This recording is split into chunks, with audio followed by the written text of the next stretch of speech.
तो चलिए बढ़ते हैं आज के पहले क्वेश्चन की तरफ ज़्यादा देरी ना करते हुए। तो जो आज का पहला क्वेश्चन है बेटा वो हमसे क्या कह रहा है, ध्यान से देखेंगे। 7 years ago the ages of A and B were in the ratio 4:5. 7 years hence they will be ratio 5:6.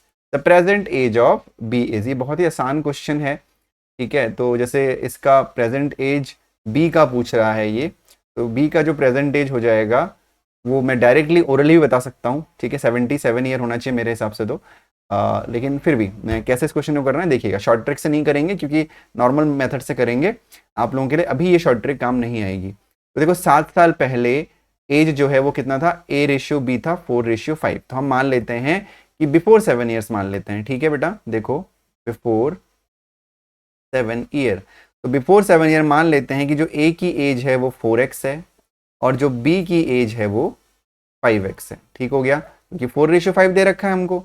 फिर 7 साल बाद किसके, एंड 7 ईयर्स हैंस, तो ध्यान रखिएगा अगर ये प्रेजेंट है और ये 7 साल पहले यहाँ पर पहुंचे, और क्या बोल रहा है कि 7 साल बाद, यानी 7 साल बाद का मतलब यहाँ से फिर 7 साल, तो इस 7 साल का मतलब ये नहीं कि आप 7 जोड़ दे रहे हो, आप यहाँ से काउंट करोगे तो 7 और 7 14 हो जाएगा, यानी 14 हो जाएगा टोटल, ठीक है।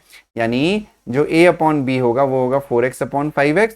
अब इसमें कितना ऐड करोगे, 14 ऐड करोगे, दोनों की एज में हमने 14 ऐड किया क्योंकि 7 साल पुराने और 7 साल नए, ठीक है। 7 ईयर्स हेंस मतलब प्रेजेंट से 7 ईयर हेंस, तो रेशियो बनेगा वो बनेगा 5:6, ठीक है बेटा। क्या करेंगे अब हम क्रॉस मल्टीप्लाई कर देंगे, ठीक है। तो 6 से मल्टीप्लाई करेंगे तो 6 4 जा 24x प्लस 14 6 जा आपका होता है 84, ठीक है, इज इक्वल्स टू 5 5 जा 25x प्लस 14 5 जा 70। 25x को इधर ले जाइए, 84 को इधर ले जाइए, तो ये हो जाएगा बेटा 24x माइनस 25x, क्योंकि यहाँ पर 25x प्लस का है। सिमिलरली 70 अपनी जगह पर, 80 यहाँ आ जाएगा तो हो जाएगा माइनस का 84।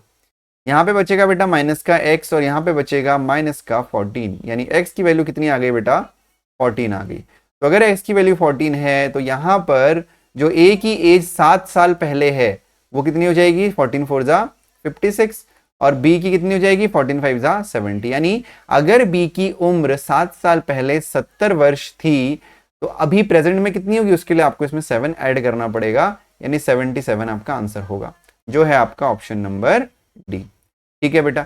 अगर किसी को इस क्वेश्चन में डाउट हुआ है तो मुझे बिल्कुल बेहिचक कमेंट सेक्शन में बताना, बिल्कुल डिफिकल्ट नहीं था। एक बार दोबारा से मैं एक्सप्लेन कर दे रहा हूं, हमने क्या किया, जैसा हमें क्वेश्चन में दिया हुआ है 7 साल पहले, तो 7 साल पहले का हमने ए की एज मान ली 4x, बी की एज मान ली हमने 5x, ठीक हो गया। तो 4x और 5x में फिर वो 7 साल बाद की बात कर रहा है, तो 7 साल बाद का मतलब पहले के 7 साल और बाद के 7 साल दोनों मिलके 14 ईयर, दोनों में 14 जोड़ दिया, 14 जोड़ दिया, तो रेशियो बन गया नया 5/6, जैसा कि यहाँ पे हमें दिया हुआ था। इसको हमने क्रॉस मल्टीप्लाई किया, 6 से पहले 4x मल्टीप्लाई हुआ तो आया 24x, फिर 6 से 14 मल्टीप्लाई हुआ तो 6 14 जा 84, इज इक्वल टू 5 से 5 मल्टीप्लाई हुआ, 5 5 जा 25x प्लस 14 5 जा 70। इस 25x को हम यहाँ ले आए, 24x अपनी जगह पे रहा, 84 को इधर ले आए तो ये माइनस का 84 हो गया, तो 24 माइनस 25 माइनस का x हो गया, 70 माइनस 84 14 हो गया, यानी x की वैल्यू 14 आ गई बेटा। अगर x की वैल्यू 14 आ गई तो a की एज 7 साल पहले 4x थी, यानी 14 इंटू 4 56, b की एज 7 साल पहले 5x थी, यानी 14 5 जा 70। अगर b की एज 7 साल पहले 70 थी तो प्रेजेंट में कितनी होगी, 7 साल आपको जोड़ने पड़ेंगे, तो आंसर हो गया आपका 77। तो उम्मीद करता हूं कि बेटा आप क्लियर हो गया होगा, ठीक है। चलो बढ़ते हैं अगले क्वेश्चन की तरफ। अगला क्वेश्चन भी थोड़ा सा डिफिकल्ट रहने वाला है, ध्यान से देखिएगा। Two numbers are such that their difference, their sum and their product are in the ratio 1:7:24.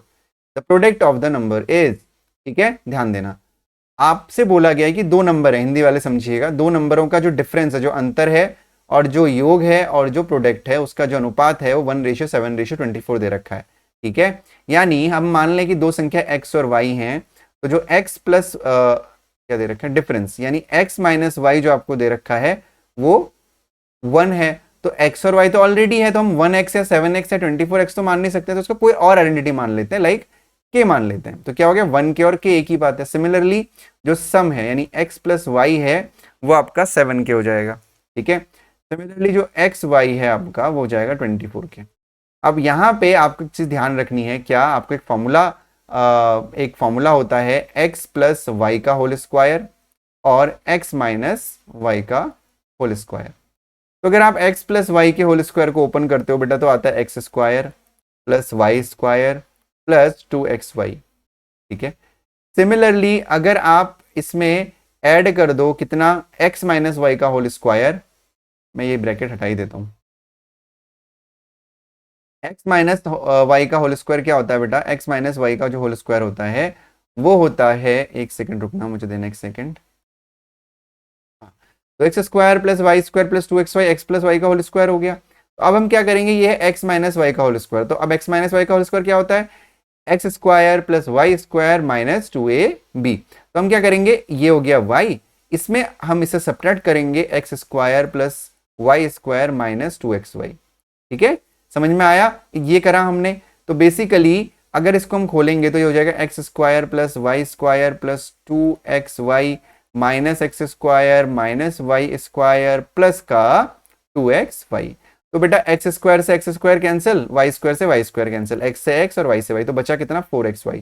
कहने का क्या मतलब है बेटा, कहने का ये मतलब है कि x प्लस वाई के होल स्क्वायर में से अगर हम x माइनस वाई का होल स्क्वायर माइनस करते हैं तो हमारा 4xy बच जाता है।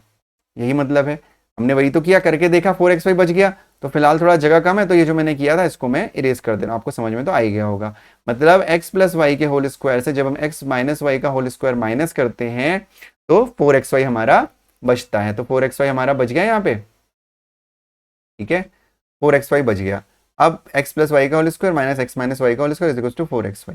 ठीक है, नाउ अब हमें क्या करना है, अब हमें पास वैल्यू है x प्लस वाई की वैल्यू 7k है, तो यहाँ पे हमने रख दिया 7k, तो 7k का square minus x minus Y की वैल्यू कितनी है हमारे पास, k है यानी k का square is equal to X Y की वैल्यू कितनी है 24k यानी 4 इंटू 24k। अब बेटा इसका स्क्वायर करोगे तो ये आ जाएगा 7 7 जा 49k square minus k square is equal to 24 into 4 कितना होगा, 4 4 जा 16, 4 2 जा 8 और 1 9, 96k। ठीक है, तो बेटा 49k square minus k square क्या होता है 48k square is equal to 96k। इसको आप लिख सकते हो 48k इंटू के, बिल्कुल लिख सकते हो k into K square is equal to 96k। आप एक काम करो, क्योंकि ये मल्टीप्लाई में है तो इसको इधर लेके चले जाओ, तो जो बेटा k की वैल्यू आ जाएगी वो आ जाएगी 96k अपॉन 48।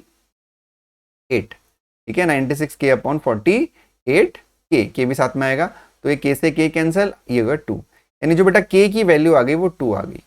तो अगर k की वैल्यू 2 है तो हमें निकालना है the product of the number, यानी आपको x इंटू वाई की वैल्यू निकालनी है। तो k की वैल्यू 2 आ गई, x इंटू वाई क्या होता है 24k, है ना, तो 24 इंटू k यानी 2 यानी 48 हमारा आंसर होगा, जो है ऑप्शन नंबर सी। अगर क्वेश्चन किसी को समझ में नहीं आया है तो कमेंट सेक्शन में बता देना, दोबारा एक्सप्लेन दूसरी क्लास में कर दिया जाएगा। हालांकि बहुत डिफिकल्ट नहीं था, ये चीज थोड़ा सा आपको सोचनी पड़ेगी, है ना।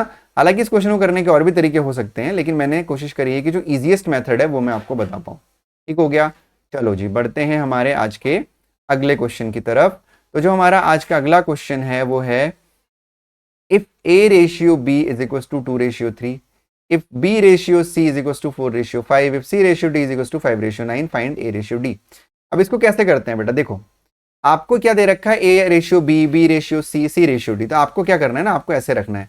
पहले स्टेप में आपको a रेशियो b और b रेशियो c, मतलब आपको सबसे पहले बनाना है a ratio b ratio c बनाना है, और इसके बाद बनाना है a ratio b ratio c ratio d। ठीक है, ये करना है हमने। हालांकि इसमें भी बहुत सारे मेथड इसके हो सकते हैं, लेकिन अभी मैं आपको बिल्कुल थोड़ा सा नया तरीका और थोड़ा सा एडवांस तरीका यहाँ पे बता रहा हूँ। यहाँ पे भी आप बहुत कुछ कर सकते थे। ठीक है, एक तो ये तरीका है, आप ABC निकालो फिर ABCD निकालो। दूसरा तरीका क्या है जो आसान रहेगा हमारे लिए, वो रहेगा कि A रेशियो B 2:3 दे रखा है, यानी बेटा A अपॉन B की वैल्यू आपको दे रखी है 2/3। B रेशियो C यानी B अपॉन C आपको दे रखा है बेटा 4/5। फिर C रेशियो D यानी C अपॉन D आपको दे रखा है 5/9। अगर आप इन दोनों को पहले मल्टीप्लाई करो, यानी a upon b into b upon c करो, तो कितना होगा बेटा 2/3 a अपॉन बी की जगह, b अपॉन सी की जगह 4/5। तो देखो b से b कैंसिल हो गया, मिल गया आपको a अपॉन सी, मिल गया a upon c. a upon c की वैल्यू कितनी आ गई, ये आ गई 4 2 जा 8 अपॉन 5 3 जा 15। अब a अपॉन सी और ये जो c अपॉन डी है इनको आपस में मल्टीप्लाई कर लेंगे हम। तो क्या होगा, अगर आप a by C into C by D को मल्टीप्लाई करेंगे तो c से c कैंसिल हो जाएगा। यहाँ पे आपका आएगा 8 अपॉन 15 इंटू 5 अपॉन 9।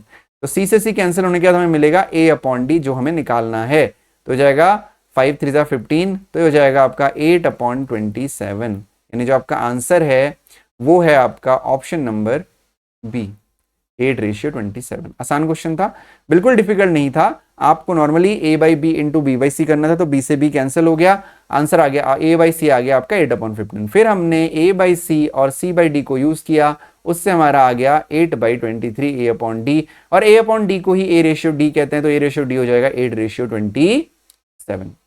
ठीक है, क्लियर है? इतना नहीं है, चलो बहुत बढ़िया। अगला क्वेश्चन देखते हैं। तो अब जो अगला क्वेश्चन है वो है, what is the difference between the compound interest and the simple interest on the rupees for 4,000 at 5% per annum for 2 years। ठीक है बेटा, ठीक है। तो डिफरेंस निकालना है, पहले आपको कंपाउंड इंटरेस्ट निकालना है, फिर आपको सिंपल इंटरेस्ट निकालना है, और फिर उन दोनों का डिफरेंस निकाल देना है। हालांकि इस क्वेश्चन को करने के भी बहुत एडवांस तरीके होते हैं, लेकिन पहले हम बेसिक देखते हैं। ठीक है, तो सबसे पहले हम CSI निकाल लेते हैं, सिंपल इंटरेस्ट निकाल लेते हैं बेटा। तो सिंपल इंटरेस्ट कैसे निकालेंगे, P into R into T upon 100, यानी प्रिंसिपल हो गया आपका 4000, ठीक है, आर हो गया आपका 5% और टाइम हो गया आपका 2 साल बट्टा 100। 2 0 से 2 0 कैंसिल हो गए, 5 2 10 हो गया, तो ये हो गया आपका 400, यानी जो सिंपल इंटरेस्ट आया वो 400 आया। अब अगर हमें CI निकालना है यानी कंपाउंड इंटरेस्ट निकालना है, तो हम क्या करेंगे, 4000 कितना है, 2 साल के लिए है 5%, यानी 4000 गुणा 105/100 गुणा 105/100 यानी इंटू 105/100 इंटू 105/100, क्योंकि 2 वर्षों के लिए।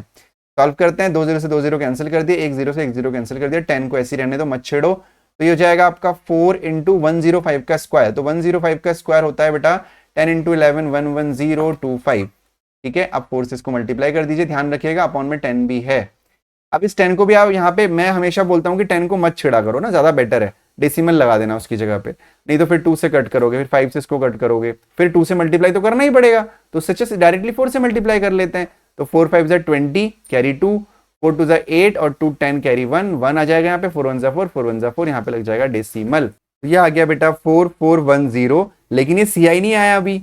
ऐसे करने पे क्या आता है बेटा, कंपाउंड इंटरेस्ट नहीं आता, ऐसे में हमारा अमाउंट आता है, ये अमाउंट का फॉर्मूला होता है। ठीक है, तो 4410 अमाउंट है, तो 4410 अगर अमाउंट है तो हमें CI निकालना है। तो CI इक्वल्स टू बेटा होता है अमाउंट माइनस प्रिंसिपल, यानी हो जाएगा 4410 माइनस 4000, यानी हो जाएगा 410 रुपए। तो बेटा CI है 410, SI है 400, डिफरेंस आपको निकालना है, तो आंसर हो जाएगा 10 रुपीज, यानी ऑप्शन नंबर। ठीक है, आसान क्वेश्चन है, बिल्कुल भी डिफिकल्टी नहीं होनी चाहिए। तो उम्मीद करता हूं कि आज के जो क्वेश्चन है वो आपको अच्छे लगे होंगे। अगर अच्छे लगे हैं तो hit the like button and subscribe the channel. ठीक है, तो इसी तरह से छोटी छोटी वीडियोस अभी हम लेके आ रहे हैं आपके लिए। रेगुलर 10-10 मिनट पढ़ते रहिए, फिर बहुत ही जल्द लाइव क्लासेस के थ्रू डेली हम लोग प्रीवियस ईयर के क्वेश्चन पेपर करेंगे। ठीक है, तब तक अपना ध्यान रखिए, bye bye and take care.